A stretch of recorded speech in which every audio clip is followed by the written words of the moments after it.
नमस्कार दोस्तों, मैं अजय चौरसिया आप सभी का इस चैनल पर एक बार फिर से स्वागत करता हूं।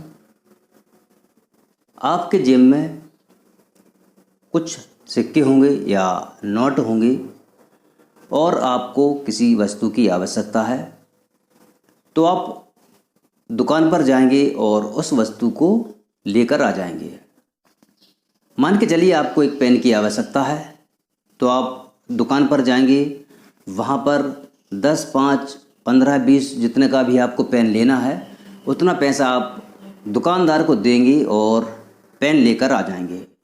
लेकिन सोचिए, जब नोट नहीं चलते होंगे, सिक्के नहीं चलते होंगे, उस समय मानव अपनी आवश्यकता की वस्तुओं को किस तरह से खरीदता होगा, किस तरह से उनको क्रय करता होगा।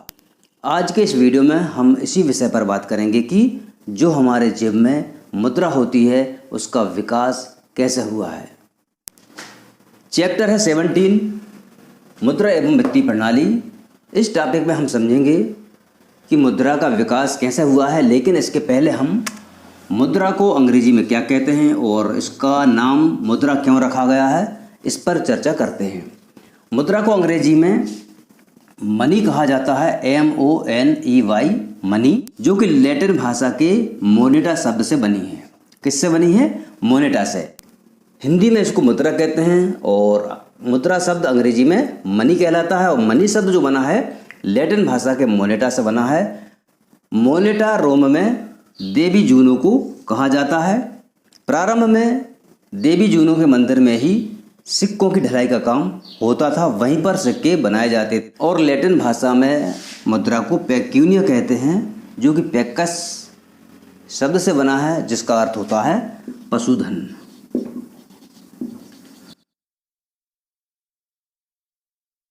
तो हमने यह समझ लिया है कि मुद्रा का कहीं ना कहीं संबंध रोम से है, मोनेटा देवी से है और इसका संबंध पशुधन से भी है। हमारे जेब में जो मुद्रा है इसके विकास की बहुत ही लंबी कहानी है। प्रारंभ में जब नोट या सिक्के नहीं होते थे, यानी कि मुद्रा नहीं होती थी, उस समय भी लोग अपनी आवश्यकताओं की पूर्ति करते होंगे, लेकिन सभी आवश्यकताओं की वस्तुएं खुद तो उत्पादित नहीं करते होंगे। संभव ही नहीं है कि एक व्यक्ति सभी तरह की वस्तुओं को उत्पादित कर ले और उनका उपभोग करे। मान के चलिए किसी किसान के पास बहुत सारा गेहूं उत्पादित हो गया है, किसी दूसरे किसान के पास बहुत सारा चावल हो गया है, किसी तीसरे किसान के पास चने उत्पादित हो गए हैं, तो वह क्या करेंगे? आपस में उन वस्तुओं की अदला बदली कर लेंगे, जिसे वस्तु विनिमय प्रणाली कहते हैं। प्रारंभ में भी यही होता था। किसी इंसान को जिस वस्तु की ज़रूरत है उसके बदले में कोई दूसरी वस्तु देकर उससे वह वस्तु क्रय कर ली जाती थी और अपनी आवश्यकता की पूर्ति कर ली जाती थी। तो इस तरह से देखा जाए, प्राचीन काल की ग्रामीण अर्थव्यवस्था अन्योन्याश्रित थी, मतलब एक दूसरे पर आश्रित थी। जिसके पास जो अधिक वस्तु है वह दूसरे को देकर उससे अपनी आवश्यकता की वस्तु ले लेता था और वस्तु विनिमय की यह प्रणाली ही मुद्रा का कार्य करती थी। वस्तुओं के अदला बदली की यह प्रणाली वस्तु विनिमय प्रणाली कही जाने लगी और इससे समाज का और प्राचीन समय में लोगों का काम चलने लगा। लेकिन धीरे धीरे इसमें भी कई कठिनाइयां आने लगी, क्योंकि कोई ऐसा व्यक्ति मिलना बड़ा ही मुश्किल होता था कि जो उसके द्वारा उत्पादित वस्तुओं को खरीद ले और उसके बदले में उसको उसकी आवश्यकता की वस्तुएं उसको प्रदान कर दे। धीरे धीरे कोई ऐसी वस्तु की खोज की जाने लगी जो सभी के लिए स्वीकार हो। इस तरह से प्रारंभ में गाय, बकरी, सीप, मछली के कांटे,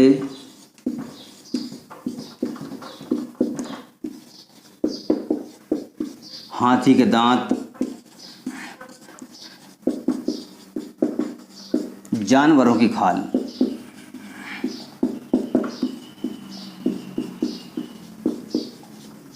इनका उपयोग मुद्रा के रूप में किया जाने लगा। मान के चलिए किसी को कोई वस्तु खरीदना होती थी तो वह इसके बदले में गाय, यानी कि पशुधन हमारा होता है, बकरी है, सीप जानते होंगे आप, जो कहा जाता है ना, फूटी कौड़ी भी नहीं दूंगा। तो जो मुहावरे बने हैं वो ऐसे ही नहीं बने हैं। जो कौड़ी उस समय होती थी वह भी एक मुद्रा के रूप में थी। मछली के कांटे, हाथी के दांत, जानवरों की खाल, इनका उपयोग इसलिए होता था कि इनका उपयोग आभूषण के रूप में भी किया जाता था। तो ये रखने में और सहेजने में आप आसान होते थे। ये सब हमारे मुद्रा के प्रारंभिक रूप हैं, लेकिन धीरे धीरे इनके उपयोग में भी कठिनाई महसूस होने लगी, क्योंकि इनका पहली बात तो प्रमाणीकरण का अभाव था। दूसरी बात, इनका संचय नहीं किया जा सकता था, क्योंकि गाय बकरी हैं, इनका संचय करना संभव नहीं था। धीरे धीरे मनुष्य का ध्यान गया धातु की ओर। इसके पश्चात धातु के सिक्के बनाए जाने लगे। राजा महाराजाओं ने इनमें जालसाजी रोकने के लिए अपनी मोहर लगाना प्रारंभ कर दिया और धीरे धीरे इन सिक्कों का आकार, रंग, रूप, वजन, इन सबको निर्धारित कर दिया, जिससे कि इनकी जालसाजी ना हो पाए और इनका एक निर्धारित मूल्य तय हो गया। सोना, चांदी, तांबे आदि के सिक्के उस समय बनाए जाने लगे और इनका उपयोग मुद्रा के रूप में किया जाने लगा। समय के साथ साथ धातु मुद्रा की कठिनाइयाँ सामने आने लगी। फलतः बैंकिंग व्यवस्था के साथ साथ पत्र मुद्रा का विकास हुआ। पत्र मुद्रा का विस्तार अनेक रूपों में हुआ, जैसे लिखित प्रमाण पत्र, प्रतिनिधि कागजी मुद्रा, परिवर्तनीय कागजी मुद्रा, अपरिवर्तनीय कागजी मुद्रा आदि। केंद्रीय बैंक एवं व्यापारिक बैंकों के विस्तार के साथ साथ चेक, हुंडी, ड्राफ्ट के रूप में साख मुद्राओं का विकास हुआ।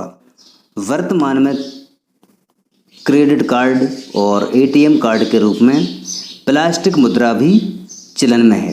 इस प्रकार स्पष्ट है कि वर्तमान में हम जो मुद्रा देख रहे हैं उसका एक लंबा इतिहास है। मुद्रा का विकास क्रम हम इस चार्ट के माध्यम से समझने का प्रयास करते हैं। सबसे पहले वस्तु विनिमय का रूप देखने को मिला। इसके पश्चात पदार्थ मुद्रा, जिसमें पूंजीगत वस्तुएं, खाद्यान्न, नमक, मछली, पशु आदि का इस्तेमाल होता था। पूंजीगत वस्तुएं जिसमें चाकू, कीलें, धातुएं आदि हुई। और इसके पश्चात आभूषण एवं प्रदर्शन मुद्राएं, जैसे सीप, कौड़ी, बहुमूल्य धातुएं आदि, जिनका अध्ययन हमने भी किया है। इसके पश्चात कागजी मुद्रा में प्रारंभिक लिखित प्रमाण पत्र, प्रतिनिधि कागजी मुद्रा, बैंक नोट, परिवर्तनीय कागजी मुद्रा नोट, अपरिवर्तनीय कागजी मुद्रा बैंक नोट, और इसके पश्चात साख मुद्रा, चेक, हुंडी, ड्राफ्ट आदि का विकास हुआ। और सबसे अंत में प्लास्टिक मुद्रा, क्रेडिट कार्ड, एटीएम कार्ड आदि का विकास हुआ। अब हम जानेंगे कि एटीएम क्या है। एटीएम अंग्रेजी भाषा के ऑटोमेटेड टेलर मशीन का संक्षिप्त रूप है, जो वर्तमान में बैंकिंग कार्य के लिए अत्यधिक प्रचलित हो गया है। यह कार्ड प्लास्टिक का बना होता है और इसमें धातु की एक चिप लगी रहती है, जिस पर बैंक अकाउंट से संबंधित सभी विवरण दर्ज रहते हैं। वास्तविकता यह है कि एटीएम ने बैंकिंग कार्य को बहुत अधिक सरल और सुविधाजनक बना दिया है। दोस्तों, मुझे उम्मीद है आपने मुद्रा का परिचय और विकास अच्छी तरह से समझ लिया होगा। आपका कोई सवाल है तो कमेंट्स बॉक्स में ज़रूर लिखिए, हम आपके हर सवाल का जवाब देने की कोशिश करेंगे।